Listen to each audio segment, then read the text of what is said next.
WhatsApp everyone, আশা করি সবাই ভালো আছেন। তো ভিউয়ার্স, আজকে আপনাদের দেখাবো যে কিভাবে আপনার ইউটিউব ব্যানার বা ফেসবুক ব্যানার আপনারা কিভাবে বানাবেন পিক্সেল আপ দিয়ে সহজে, এবং আপনার সংক্ষেপে বুঝাই দিব। তো ফার্স্ট অফ অল এই যে 3D আইকন থেকে ইমেজ সাইজ থেকে এখান থেকে আপনার ইউটিউব ব্যানার চ্যানেল ব্যানার এটা ক্লিক করে দিবেন।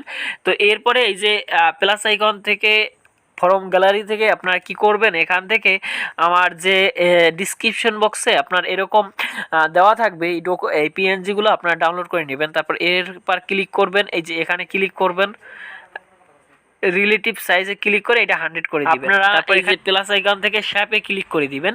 তো শ্যাপে ক্লিক করে দেওয়ার পর এইটারে মানে হচ্ছে একটা মানে একদম সেম ভাবে রাখবেন, মানে নিচেরটার সাথে সেম ভাবে রাখবেন। তারপর এখান থেকে এইটারে এদিকে সরাই দিবেন, তারপর এইটারে বড় করে দিবেন। তারপর এখান থেকে কালারটা সিলেক্ট করে দিয়ে দিবেন আপনারা।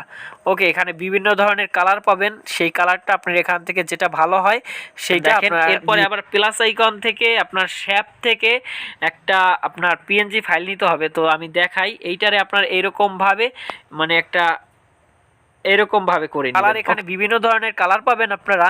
তো যে কালারটা আপনার সুন্দর হয় বা দেখতে ভালো লাগে সেই কালারটা আপনার এখান থেকে দিয়ে দিবেন।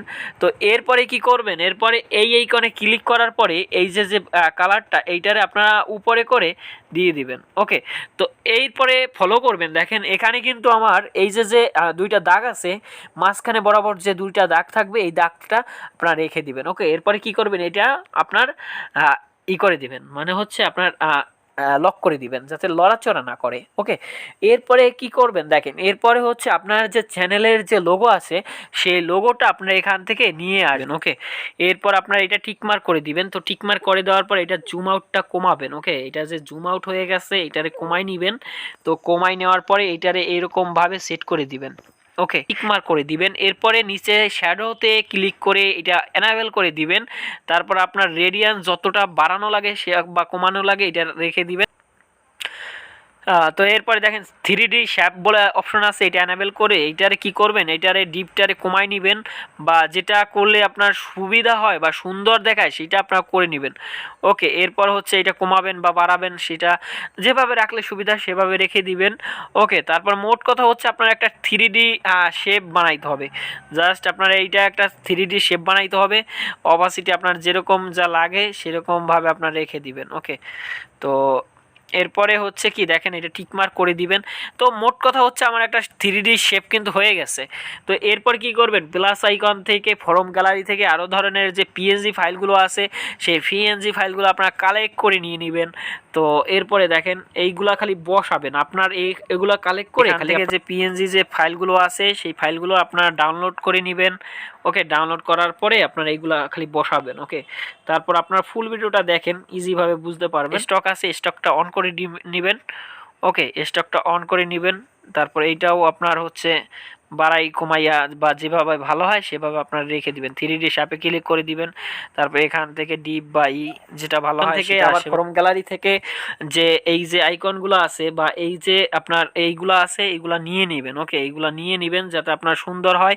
আরও অনেক ধরনের পিএনজি ফাইল পাবেন, সেগুলো আপনার এখান থেকে কালেক্ট করে নিয়ে নেবেন। ওকে, যাতে আপনার দেখতে বা বুঝতে আপনার অনেক সুন্দর লাগে, স্মুথ লাগে। ওকে, তারপর এইগুলাও হচ্ছে আপনার এখান থেকে কালেক্ট করে নেওয়ার পরে পাতায় দিবেন। জাস্ট হচ্ছে এইগুলো আপনারা কি করবেন, এরপরে হচ্ছে এটা পাতায় দিবেন এখানে। তো এরপরে দেখেন এইটারে আপনার কি করবেন, এইটারে 3D একটা শ্যাপ দেবেন। তো এর জন্য আপনার কমানো বা বাড়ানো যদি লাগে তাহলে কমাবেন বাড়াবেন। এরপর শ্যাডোতে ক্লিক করে এইটা যদি কমানো বাড়ানো লাগে অপাসিটি, তাহলে কমিয়ে বাড়িয়ে রাখবেন, এটা টিকমার্ক করে দিবেন। এরপরে হচ্ছে এই যে 3D আইকন আছে এইটারও ডিপটে কম বাড়ানো এখন একটা নাম দিয়ে দিবেন। তো নাম দেওয়ার জন্য এতে ক্লিক করবেন, তারপর টেক্সটে ক্লিক করে দিবেন। তো টেক্সটে ক্লিক করে দেওয়ার পরে এখান থেকে আপনার করবেন, একটা নাম নেবেন, আপনার চ্যানেলের যে নামটা আছে সেই নামটা এখানে দিয়ে দিবেন। ওকে, নামটা দেওয়ার পর দেখেন এখান থেকে আপনার এই জায়গা এরপর ক্লিক করে এই যে ফন্ট বলে একটা অপশন আছে, তো ফন্টে ক্লিক করে দেওয়ার পর এখান থেকে আপনারা যে ফন্টটা ভালো হয় সেই ফন্টটা আপনার এখান থেকে দিয়ে দিবেন। ওকে, তো আমি আমি এই ফন্টটা আমার সুন্দর লাগে, সেই ফন্টটা আপনারা এখান থেকে দিয়ে দিব। ফন্টের পর চাপ দিলেই যে কালার বলে একটা অপশন আছে, তো আমি এডুক পর্যন্ত একটা কালার রাখবো। তো আমি এডুক পর্যন্ত একটা কালার রাখবো, আর এই যে সিজন, ওকে সিজন পর্যন্ত আর একটা কালার রাখবো। ওকে, মানে হচ্ছে কি আপনার যেটা আর কি সুবিধা হয়, মানে দেখতে সুন্দর লাগে সেরকমভাবে আপনার রেখে দিবেন। শ্যাডো, ওকে শ্যাডো বলে অপশন আছে, এই শ্যাডোটা অন করে দিবেন। তারপরে এখান থেকে আপনারা এইটা বাড়াই নেবেন, ব্লু আর রেডিয়েন্সটা, এটাও আপনারা যেভাবে রাখলে সুন্দর হয় সেভাবে আপনারা রেখে দিবেন। তারপরে এই যে আপনার দেখেন এখানে স্টক আছে, স্টকও অন করে দিবেন। আর এখান থেকে আপনার এইটা দেখেন একদম 3D একটা ডিজাইনের মতো হয়ে গেছে।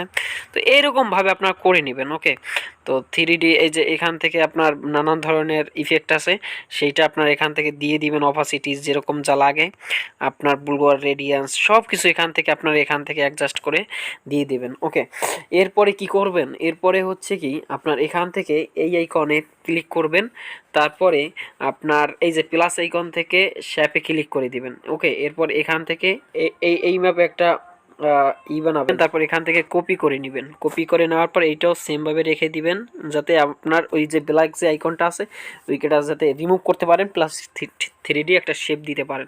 ওকে, এরপর কি করবেন দেখেন, এরপর হচ্ছে কি আপনার এখান থেকে আপনার যে আইকনটা আপনি বানাইছিলেন, মানে হচ্ছে এই যে এইটা আপনার রেখে দিবেন, মানে এইটাও হচ্ছে উপরে রেখে দিবেন, আর সবকটা আপনার ঠিকমার্ক করে কপি করে নেবেন। ওকে, তো আমি দেখাই, এই যে এইটা এইটা এইটা এইটা এইটা এইটা এইটা এইটা এইটা এইটা এইগুলো সব টিকমার্ক করে দিব। ওকে, তো টিকমার্ক, তো ভিউয়ার্স দেখেন অল শেষে একদম দেখেন ইউটিউব ব্যানারটা অনেক সুন্দর হয়েছে। তো এরকমভাবে আপনাদের একটা ধারণা দিলাম, এরকমভাবে আপনারা বানাবেন। তো ধন্যবাদ সবাইকে, ভালো থাকবেন, সুস্থ থাকবেন।